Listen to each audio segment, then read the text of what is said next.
तो तिरुपति बालाजी का दर्शन करने के लिए श्री रामानुजाचार्य जी गए। अकेले नहीं गए, अपने साथ लगभग 10,000 शिष्यों को लेकर के गए। जब 10,000 शिष्यों की टोली लेकर के श्री तिरुपति बालाजी दर्शन करने के लिए रामानुजाचार्य जी पधारे, तो रामानुजाचार्य जी को देख करके तिरुपति बालाजी ने उनको बुलाया, बोले इधर आओ। बोले एक बात बताओ, ये इतने 10,000 लोग सामने खड़े हैं, इन सबको तुमने गुरु दीक्षा दे दी? बोले हाँ दे दी। मतलब सबका कल्याण कर दिया? बोले कर दिया। बोले एक बात बताओ, इतनी आसानी से आप आचार्य लोग इतने लोगों का कल्याण कर देते हो, हम भगवान होके क्यों नहीं कर पाते?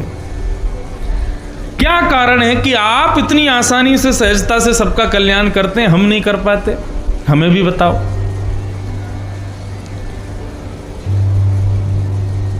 ऐसा कौन सा मंत्र बोलते हो आप जिससे सबका कल्याण हो जाता है?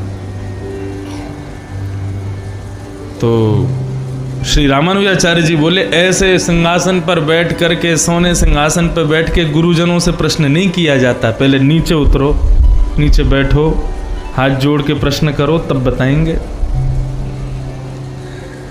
तो तिरुपति बालाजी बोले नहीं, शिष्टाचार गीता में भगवान स्वयं करते हैं, प्रणिपाते हैं। पहले किसी से प्रश्न करने जाओ तो पहले उसको नमन करो, दंडवत करो, प्रणाम करो, उसके प्रति पूर्ण समर्पण की भावना रखो, तब प्रश्न करो। गीता में स्वयं कृष्ण कहते हैं।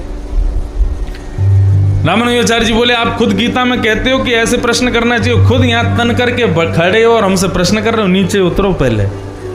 अब उन्होंने तो विनोद में कहा, लेकिन ठाकुर जी सच में अपने सिंहासन से उतर गए, नीचे हाथ जोड़ के बैठे, फिर पूछे कि आप इस जगत का कल्याण कैसे कर रहे हो? तो गुरु मंत्र दिया जाता है, तो गुरु मंत्र बहुत गोपनीय तरीके से दिया जाता है। रामानुजाचार्य जी ने एक कपड़ा ठाकुर जी के मुख पर डाला, उसी कपड़े में खुद को भी लिया और कान में रामानुज संप्रदाय, श्री संप्रदाय का गुरु मंत्र बोल दिया ठाकुर जी के कान में। जैसे ही गुरु मंत्र कहा है महाराज, ठाकुर जी ने वंदन किया और रामानुजाचार्य जी से अपना शिष्यत्व ग्रहण किया। ठाकुर जी के 4 संबंध हैं रामानुजाचार्य जी से, पिता, पुत्र, शिष्य और गुरु। चारों मंदिर दक्षिण भारत में विद्यमान हैं, उनके बारे में किसी दिन बताऊंगा। तो एक जो शिष्य हैं वो तिरुपति बालाजी हमारे गुरु भाई लगते हैं। रामानुज संप्रदाय, श्री वैष्णव संप्रदाय में जो दीक्षित हैं उनके गुरु भाई हैं श्री तिरुपति बालाजी, क्योंकि हमारे उनके गुरु एक ही हैं। तो तिरुपति बालाजी ने शिष्यत्व ग्रहण किया, तो रामानुजाचार्य जी ने कहा अब हमने गुरु मंत्र दे दिया, आप हमारे शिष्य हो गए हो, इसी से हम इतनों का कल्याण करते हैं। बोले जय हो गुरु जी।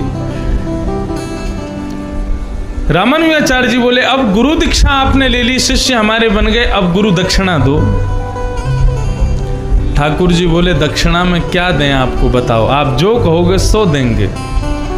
तो रामानुजाचार्य जी ने गुरु दक्षिणा में मांगा, मैं जिस किसी को भी गुरु मंत्र दे करके आपकी शरण में लाऊं, उसकी रक्षा करने का दायित्व आपका है, आपको उसकी रक्षा करनी पड़ेगी। यही गुरु दीक्षा आप मुझे दे दीजिए। ये न रक्षा जगन्नाथ, जितने भी आपके शरणार्थी होंगे सबकी रक्षा आपको करनी पड़ेगी। तब ठाकुर जी ने उनको स्वीकार किया। तो हमारी तो परंपरा है कि सबका कल्याण हो। तो ये कथा कहने का तात्पर्य केवल किसी और वस्तु की उपलब्धि नहीं, किसी और वस्तु की प्राप्ति नहीं, सबका कल्याण हो, सबका मंगल हो, मुझे भी भगवत दर्शन हो जाए, सुनने वालों को भी हो जाए, इसलिए कथा कह रहे हैं। मैं तो अपनी कथा में कभी कभी कह देता हूं कि भाई देखो, हमारा कल्याण तो निश्चित है, क्योंकि हम जन्म से कथा सुन रहे हैं और मृत्यु तक कथा कहते कहते ही जाएंगे। इतनी कथाएं हो जाएंगी तो ठाकुर जी को ना चाहते हुए भी वैकुंठ के द्वार तो खोलने ही पड़ेंगे मेरे लिए। लेकिन हमारी जितने लोग भी कथा सुनते हैं वो भी वैकुंठ ही जाएंगे, और फिर जब आप और हम वैकुंठ में मिलेंगे ना, फिर वहां पे भी कथा करेंगे, वहां पे भी कथा सुनेंगे, वहां पे भी पंडाल लगेगा, वहां पे भी आनंद होगा। बस एक बदलाव रहेगा कि आप सबके बीच में शेष नाग पर नारायण भी बैठ के कथा सुनेंगे, वो भी आनंद से श्रवण करेंगे। हमारी सच में कथा का उद्देश्य यही है कि मुझको एक बार वैकुंठ में कथा करनी है, वैकुंठनाथ को सुनाना है। ये बात मैं कभी कोई कथा में कहता हूँ तो कई वयोवृद्ध कहते हैं महाराज जी हम तो आपसे पहले चले जाएंगे, हम तो अभी जाएंगे 4-5 साल में। तो मैंने की वहाँ जाके व्यवस्था रखना, पंडाल लगवाना, बढ़िया पानी भोजन आदि भंडारे की व्यवस्था रखना। बोले इंद्रेश जी आएंगे इतने सारे भक्तों को लेके, फिर कथा होगी तो पहले व्यवस्था भी तो होगी, तो व्यवस्था प्रमुख पहले चले जाएंगे वहाँ पे, सबकी रहने खाने पीने सोने की व्यवस्था रखी जाएगी। तो इसलिए कथा कह रहे हैं हम तो कि ठाकुर जी का एक बार दर्शन में हो जाए। बुंदेलखंड के गांव में एक व्यक्ति रहते थे, बहुत बड़ी उनकी जमीन जायदाद खूब थी, लेकिन उनको संतान नहीं थी। संतान नहीं थी तो किसी संत से जाकर के प्रार्थना की कि महाराज हमको संतान नहीं है, हमारे पूर्व जन्म का कोई पाप है क्या? बोले ये सब फालतू बात है, कोई पाप के कारण ऐसा थोड़ी होता है कि संतान ना होवे या ऐसा कुछ। ठाकुर जी स्वयं अपने आप को तुम्हारा पुत्र मानते हैं, इसलिए तुमको कोई संतान नहीं दी। आज से ठाकुर जी को ही अपना पुत्र मानो। उस व्यक्ति ने विश्वास किया संत की बात पर और अपने यहीं बुंदेलखंड में ही एक सुंदर कुंज बिहारी का मंदिर बनवाया। सारी जमीन जायदाद सब मंदिर के नाम कर दी और ठाकुर जी को ही अपना पुत्र मान लिया। कुंज बिहारी को ही कुंजो बेटा कहकर के पुकारते थे। ठाकुर जी जो मंदिर में बैठे हैं उनको सब भगवान मानते, लेकिन वो सेठ जी कहते ये मेरे बेटा हैं, कुंजो बेटा। वो मंदिर में जाते तो कुंजो बेटा कह के ही बात करते, कुंजो बेटा भोजन किया कि नहीं, कुंजो बेटा का आज कैसा श्रृंगार है, कुंजो बेटा आज ऐसा है, तो ऐसी बात करते, उन्हीं को पुत्र मानते। गांव के सब लोग जब इकट्ठे होते और सब बात करते तो सब कहते कि भैया आप कोई बालक गोद ले लो। सेठ जी बोले क्यों?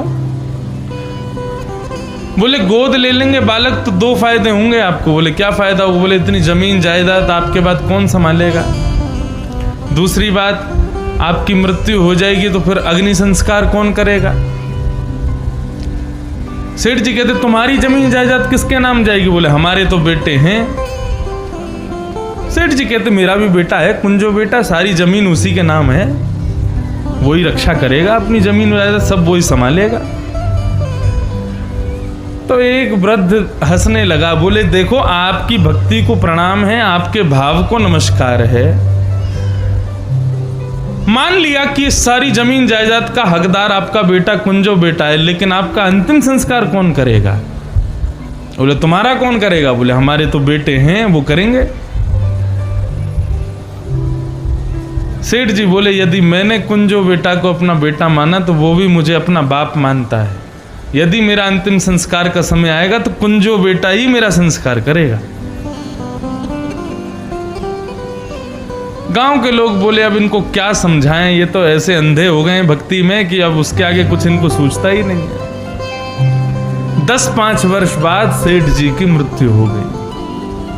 पूरा गांव इकट्ठा हुआ, खूब बेचारे अच्छे थे, प्रेमी थे, तो सब उनके अंतिम संस्कार में पधारे। सेठ जी को अर्थी पर ले जा रहे थे तो सब विचार करने लगे भाई इनको संस्कार कौन करेगा।